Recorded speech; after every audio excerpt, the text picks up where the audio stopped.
Hi, I'm Nancy O'Neill and welcome to Suncoast FYI. This week we preview an opera benefiting our furry friends, a look at the upcoming Ringling College Art Walk, plus a preview of Embracing Our Differences event. That's all next on Suncoast FYI.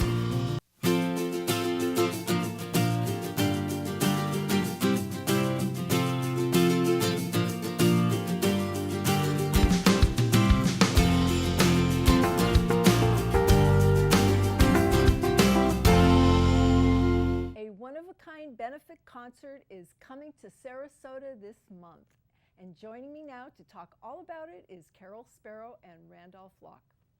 Well, it's finally good to get you here. We've been talking about this for a while. Carol and Randolph, nice to meet you. Nice to meet you. Now, I know that you have a deep love of animals. Yes. And you created this foundation event called Oasis. Yes. Can you tell us what that's all about? I can. First of all, thank you, Nancy, so much for having us on here. My pleasure. Really appreciate it. It is a nonprofit organization. It's called Opera for Animals. Singing is Saving. No, we do not teach animals how to sing. People actually ask us that. I bet they do.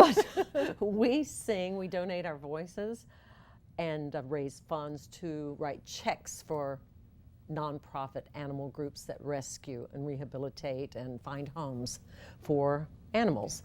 We also invite guests who, well, on the concert we have a cellist and a guitarist. Any performers that would like to perform with us, we invite them to, and they do it out of the goodness of their heart because they love animals too. Because they love animals. Now, I read on your website over the course of the years, because this has been taking place since 2001, over 30 different charity animal organizations that you've donated to, and that's awesome. Yeah, well, that's thank awesome. you. Our little fur babies, all need it. Yeah. So we feel like a lot of people in Sarasota, in the area, don't know about us.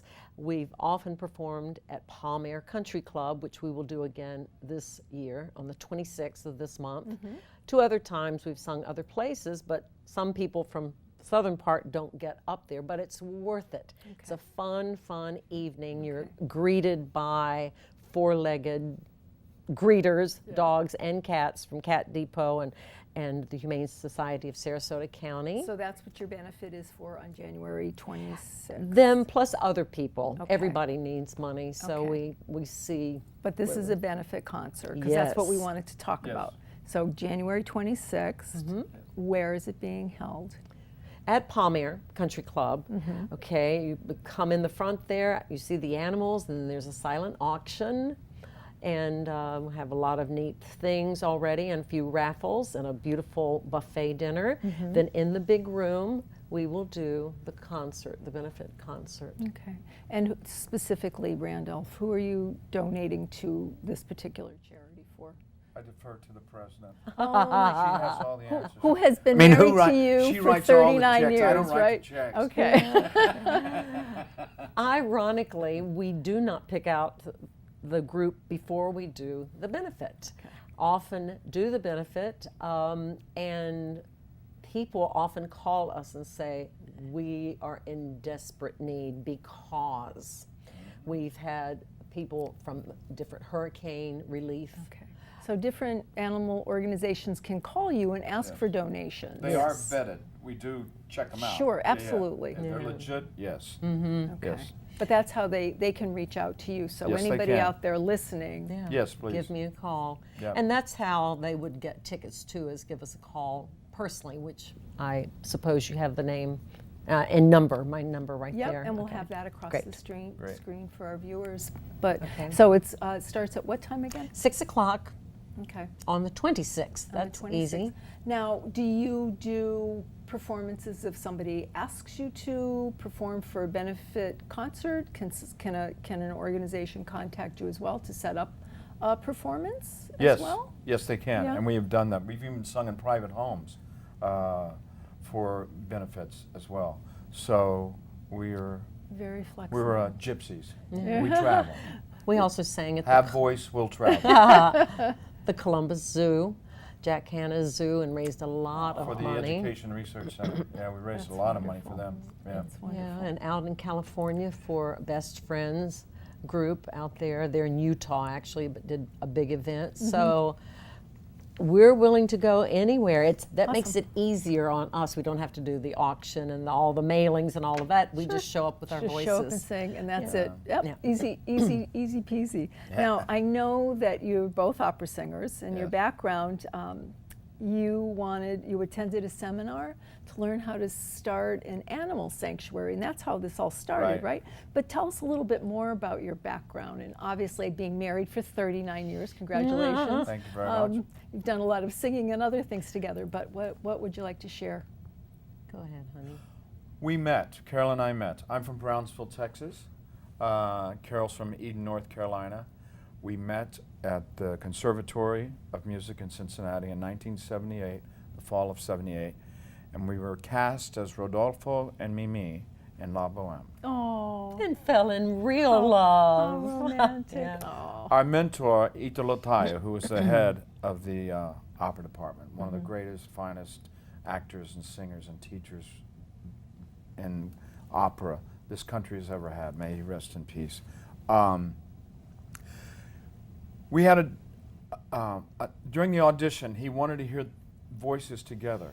Okay, so he had already picked the 2 Rodolfos, but he had 3 Mimis. So we had to do O Soave Fanciulla, the final first act duet, together so he could hear the voices blend. And Carol was the last one to come out to sing with me, and she walked out on stage. It was love at first sight. Well, I did a double take, and Maestro Tayo didn't miss anything. It was love at first dress. He liked my dress a lot. It was a beautiful red dress. All right. That Well, she wore extremely well. We won't get into that. No, but anyway, I'm not hearing but any I'll- more details. here's- Maestro Tayo turned to his colleague, the assistant director, and said, "My dear, I have created a monster." Uh-oh.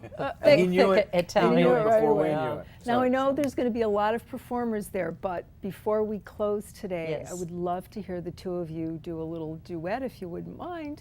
All right, we will do something. I will say we've got Jenny Kim Godfrey and her husband Jonathan on guitar. Okay. They're our main performers, Melinda Bala, and our little Isabella Bank, who is a child prodigy, plays cello, piano, composes, and sings. She's amazing. She's, Lovely. So she She's does amazing. all of that. But we Okay. will sing a little bit. So how about a little something from Carmen? let the orchestra get in place, please. Okay, okay. We've performed Carmen all over the world, Oh. and everybody knows.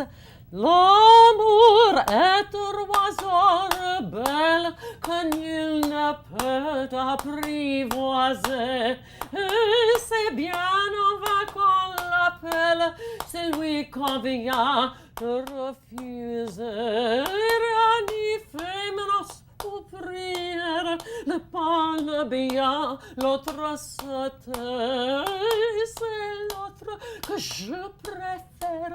Il n'a rien dit, mais il me plaît. Thank Olé. you. Thank Olé. you. Thank you. So Beautiful. great Thank having you. you here. You know, I trained for years on these things. Well, you can take some home with you. Next on Suncoast FYI, we have a preview of the upcoming Ringling Art Walk.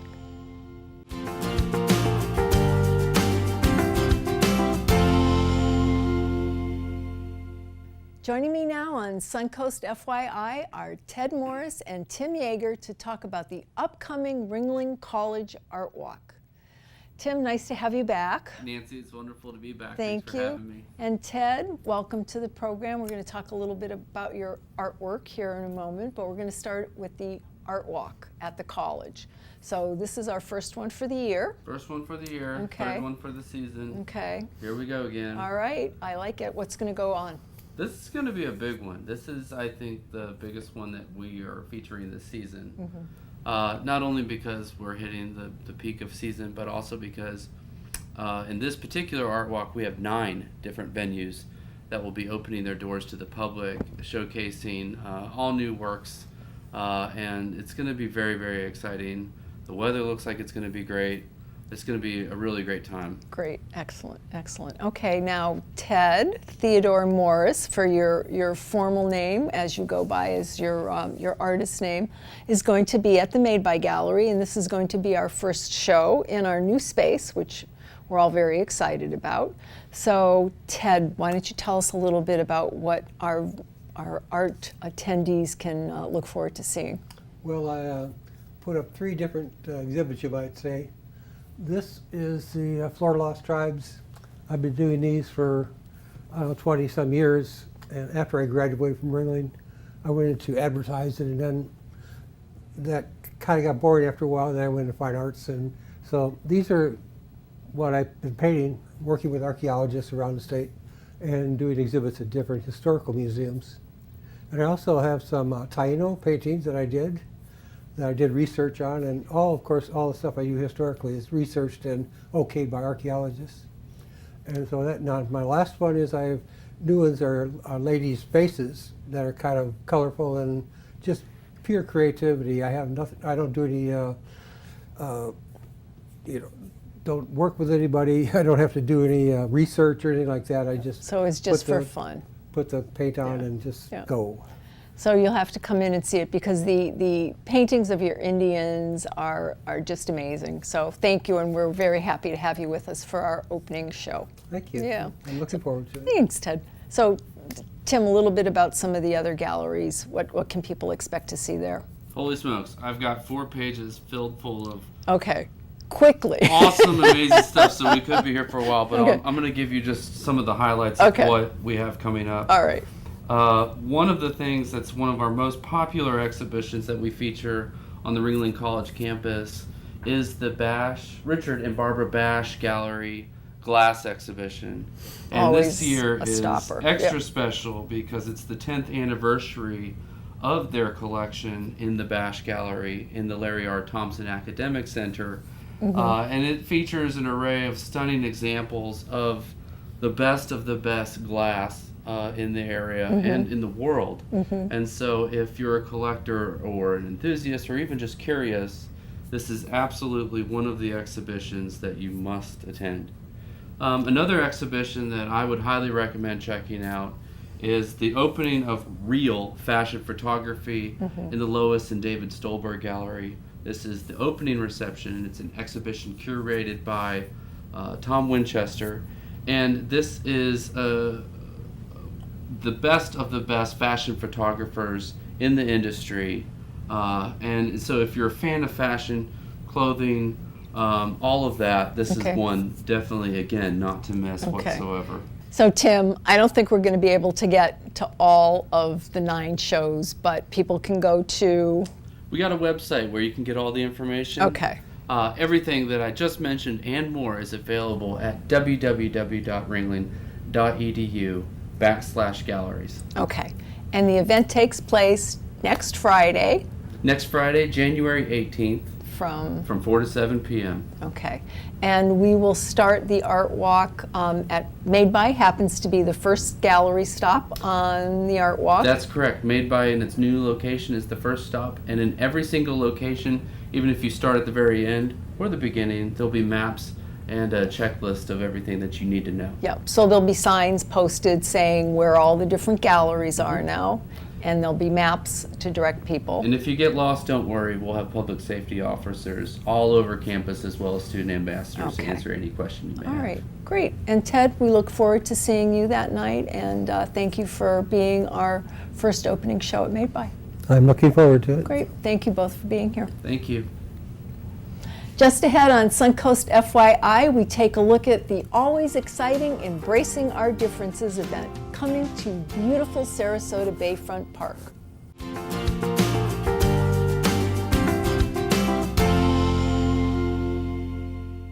Welcome back to Suncoast FYI. Since 2004, Embracing Our Differences has used the power of art to promote diversity. Joining me now to talk about this year's event is Executive Director Sarah Wertheimer.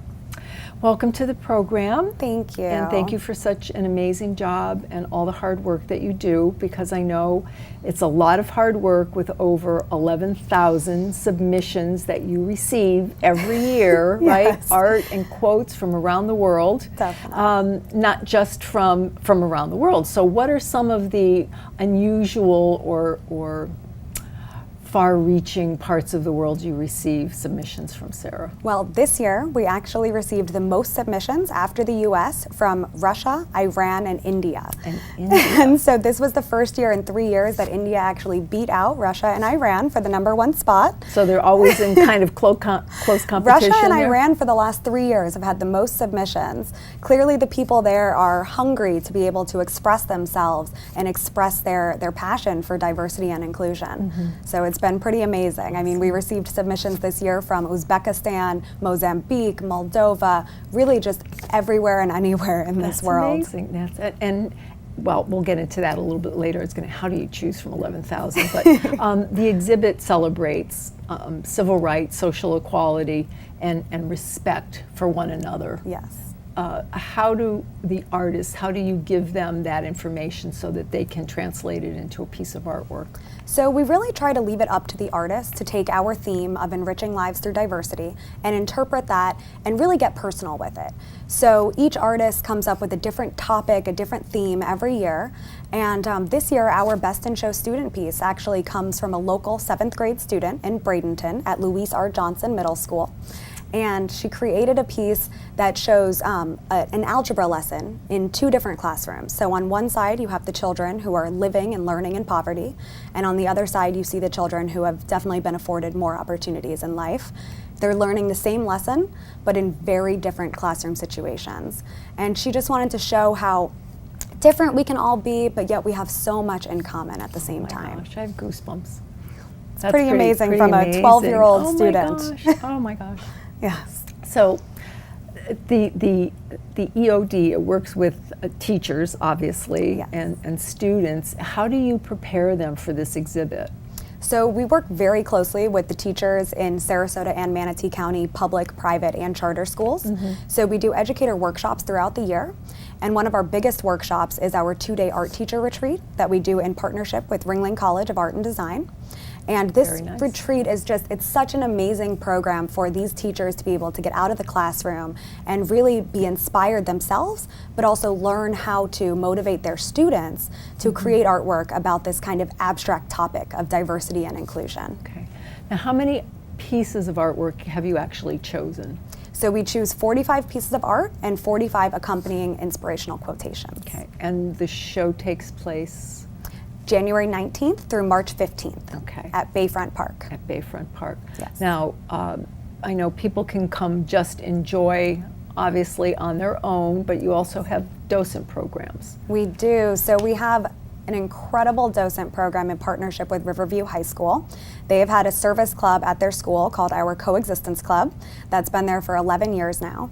And they act as the docents for the younger kids when they go on field trips, because we actually pay for the field trips for all of the students from Sarasota and Manatee County to come. It's a completely free field trip for them, which for many of the schools, it can be their only field trip for the entire year.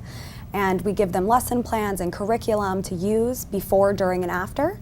And when they're there, the docents bring them around and interact with the younger kids. And they're really there to ask them questions. They're not there just to tell them about the artwork. It's an amazing interactive experience for both of them. Now, if schools from outside of our county would like to come, there's a charge. Yes, well actually it's not a charge for them. They just have to take care of their busing, but we will give them $5 per student to help with their busing cost. Wonderful. Okay. Now, the annual exhibit is the cornerstone of Embracing Our Differences. What are the other initiatives that you coordinate? Really, throughout the year, us working with the teachers and the school system is the majority of what we do. It's the most important work we do.